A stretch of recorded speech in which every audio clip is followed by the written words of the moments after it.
Shabbat Shalom. It was the morning of Nevaeh Crane's baby shower, October 29th, 2023, a day that should have been a celebration for her. But she was feverish, vomiting. She went to an emergency room complaining of sharp abdominal cramps, bleeding, and pain. They diagnosed her with strep throat. Knowing that that couldn't be the cause of her increasingly severe symptoms, Nevaeh went to a second emergency room. There she tested positive for sepsis, a life-threatening and fast-moving reaction to an infection. But doctors said her 6-month fetus had a heartbeat and that she was fine to leave. There was nothing they could do for her. Later that day, Nevaeh died. And she's not the only one. Jocelyn Barnica, Amber Thurman, Candy Miller, Portia Ngumezi. Do you know these names? Have you heard their stories? Jocelyn Barnica, a 28-year-old mother who died in September 2021 because she was having a miscarriage in Texas, and her doctors didn't give her the treatment she needed to avoid a fatal infection. Amber Thurman, also 28 years old, and a mother to a 6-year-old, planning to go to nursing school. She died in Georgia in August 2022 for the exact same reason. Candy Miller also died in Georgia in fall 2022, this time because she knew what had happened to women before her who needed abortion care. So she stayed home trying to manage the situation herself. Portia Ngumezi was 11 weeks pregnant with a very wanted baby, was denied the life-saving care she needed, and died in Texas in June 2023. I ask you if you know these names and if you know these stories, because I am aware that reproductive rights may not be on your mind right now. There are so many important issues already on our minds, so many valid concerns and worries, so many questions about Israel and the hostages and anti-Semitism, so much to be said on the topics we spend our days thinking about and reading articles about, myself included. A few years ago, this issue was on the top of our minds. When the news that Roe v. Wade was being overturned broke, it seemed like reproductive rights was a constant topic of conversation. But since then, our interest has faded. Other topics have taken its place, especially after October 7th, and especially this week, and rightfully so. But amid the many other issues on our minds, we cannot lose sight of this. To help keep this issue top of mind, the National Council of Jewish Women promotes an annual Repro Shabbat that falls every year on this Shabbat when we read this week's Parsha Mishpatim. We read lots of laws this week, 53 mitzvot to be exact. We learn about holidays and keeping kosher and prayer. And one of the laws that comes from this week's Parsha is how to calculate damages that are the result of a violent incident. You may have heard the biblical phrase, an eye for an eye, a tooth for a tooth. That comes from this week's Parsha. This was the biblical form of justice. Nefesh tachat nefesh, a life for a life. Eye for eye, tooth for tooth, hand for hand, foot for foot, burn for burn, wound for wound, bruise for bruise. Let me be very clear. Nefesh tachat nefesh, a life for a life, means that if someone took someone's life, they would pay with their own life. That was the penalty for murder. But let's look at the verse before it. When people fight and one of them pushes a pregnant woman and a miscarriage results, but no other damage ensues, the one responsible shall be fined according as the woman's husband may exact, the payment to be based on reckoning. The penalty for causing the death of a fetus was monetary, the payment of a fine. Nefesh tachat nefesh, a life for a life, a fine for a miscarriage.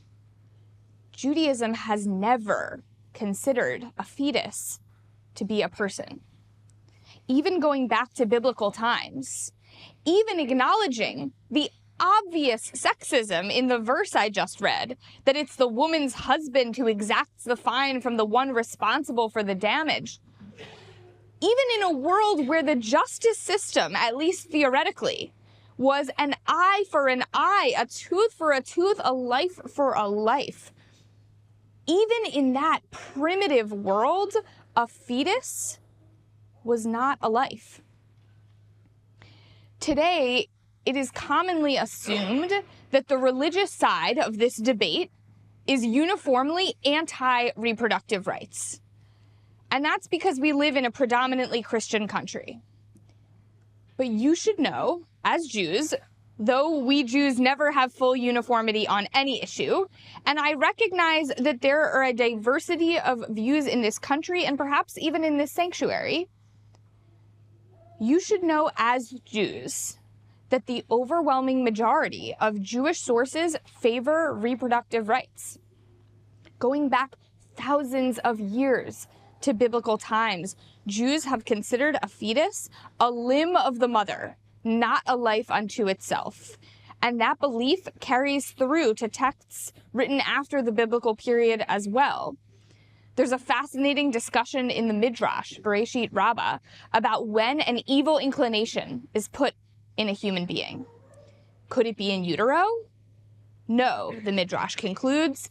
It's the moment the baby emerges from the mother. Then the Midrash asks, when is a soul put into a human being? The text answers, again, the moment the baby emerges from the mother. We could look at a much darker text from the Talmud, asking what we do if a pregnant woman is scheduled for execution. Should we wait for her to give birth? The answer, as horrifying as it may be, is no. Because the fetus is considered a part of her body, no different than her arm or leg or heart or kidney.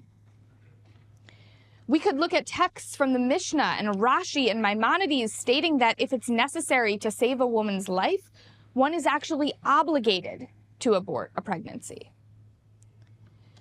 We could sit here all day and study text after text after text, and not just writings by modern rabbis in 2025, but texts that come straight from our holiest and oldest sources. The Jewish perspective on the question of whether a fetus is considered a living person is clear, which is why Jews have been making the case in the past few years that restricting reproductive rights is restricting our First Amendment right to religious freedom. And if you're interested in learning more about this as a religious freedom issue, I hope you'll join us this Tuesday evening for a screening of the short film Under God about the Jewish response to these court decisions. And it'll be followed by a panel featuring the filmmaker, a human rights lawyer, and me. It should be a fascinating evening, and we'll talk about what we as New Yorkers can do to get involved. But I want to step back for a moment from the nitty-gritty of all these texts, from the religious freedom arguments in court. Because while I am proud and frankly somewhat amazed that we have all these texts that go back thousands of years that clearly articulate why the majority Jewish opinion is in favor of reproductive rights, that's really not enough. It's not the full story. The full story is that Jews believe that every human being is created B'Tselem Elohim, in the image of God. We've already established that a fetus doesn't yet have the soul that makes it a human in the image of God. But the person we haven't spent as much time today talking about is the pregnant woman herself. The Neveas and Ambers and Jocelys, she is created in the image of God. She is a holy person who deserves dignity and bodily autonomy. She deserves to be able to make decisions about her own healthcare. I know that this issue may not be top of mind for you, but I need you to know that my peers are panicking. Should they stock up on abortion medication in case they need it in the future and it's no longer available? Should they get an IUD when they otherwise didn't want one? Should they put off plans to get pregnant? Because what if something goes wrong and terminating a dangerous pregnancy is no longer an option? The future is uncertain now more than ever, and people are scared. I am scared.